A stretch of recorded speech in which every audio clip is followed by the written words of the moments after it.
2023 was a big year for emulators. I mean, I actually lost count on how many was released. Even the same company was releasing several different versions of their own emulators. It got a little bit out of hand.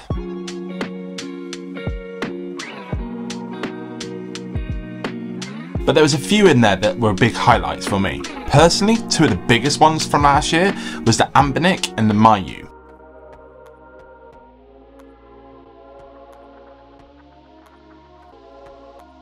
Out of the two, I actually ended up buying the Mayu Mini second.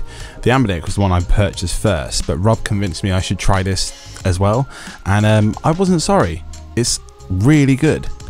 I really like the display on this device, super crisp, and I like the size, but I also like the way it looks very similar, if not identical, to the original DMG you can see in shot. But it's certainly become my daily driver, and I take it everywhere I go. But don't get me wrong, the Emulator is also awesome. Was that really English?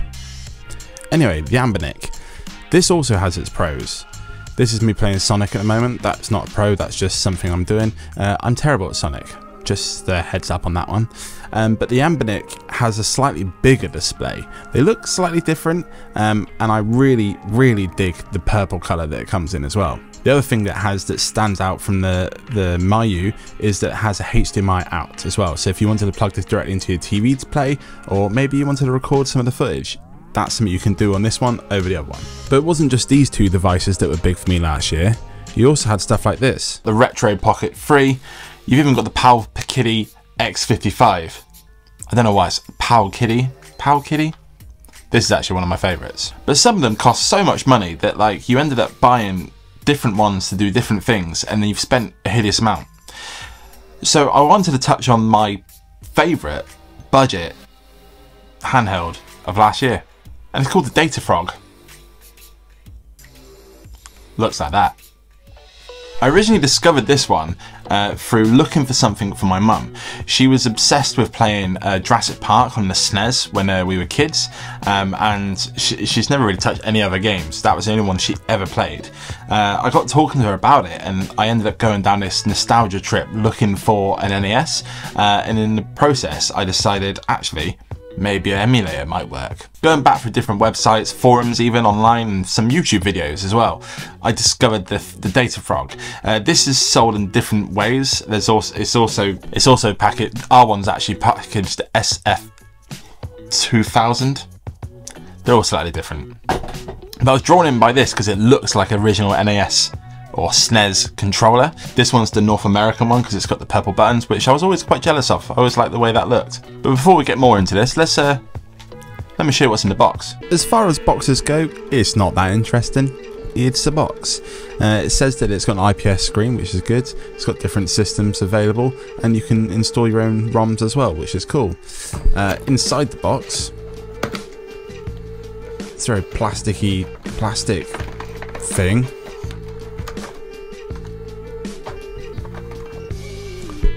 Some cables. It's got a USB-C charger, which I think is a massive pro for this day and age. More companies should be doing that by now. There's even got some AV cables to put into the TV, but we don't need that. Then we got the device itself in some more plastic. And I gotta say, it looks really cool. It's one of the biggest reasons why I keep buying these things. I've actually bought a bunch, and it's because I've been buying them and giving them to friends for presents and all sorts of stuff. The one that shipped to me had a load of stuff pre-installed into it.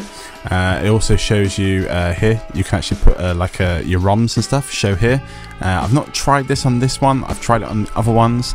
I will say the SD cards that these come with are junk, and my mum's one actually did crash, and I had to reinstall it. I had to I had to download the drivers and stuff online. But yeah, it's sick. We should probably play a little game. Just realising this will be the first time that I've ever played a game online, or like in front of people. I've shown my skills to you guys on YouTube. I don't know what I'm trying to say here. My point is, it's well weird trying to play a game whilst trying to film it at the same time. So that's definitely something I'm going to have to learn how to do better. They play really well. Like, I haven't tried to put anything crazy on here. This is maybe something we can do on a different video where we can play with some ROMs and kind of see what this thing's capable of. But the ones that were pre-installed, the ones that I would use, the normal ROMs for Game Boys and Mega Drive, SNES, that sort of stuff, do work really well. To the point that you would be so surprised. Like, it shouldn't work this well for this price, right?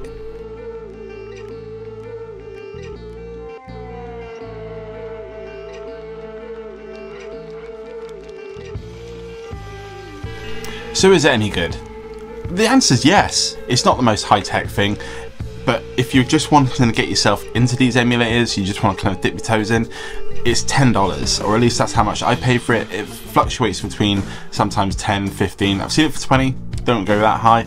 I've even bought it for $2, but then it didn't actually arrive and I had to get my money back. So $10 is kind of where you're really looking at. But emulation and emulators is such a rabbit hole to kind of start digging down. So I've kind of held back a little bit. So if there's something you want to know or something you want me to look into, do leave a comment below. I want to know what you know about emulators so I can educate myself as well. I'm fairly new to emulators. I've only really been playing with them for about a year or so now, and I've got a lot to learn myself. So if you've got that knowledge, let's talk about it down in the comments. But it's quite a short one today. Me and Rob usually do a lot of builds and some more in-depth kind of things, but I kind of want to just talk about one of my favourite emulators and just touch on emulators in general. So if this is your kind of thing, do feel free to subscribe to the channel, leave a comment below, and we'll see you next week.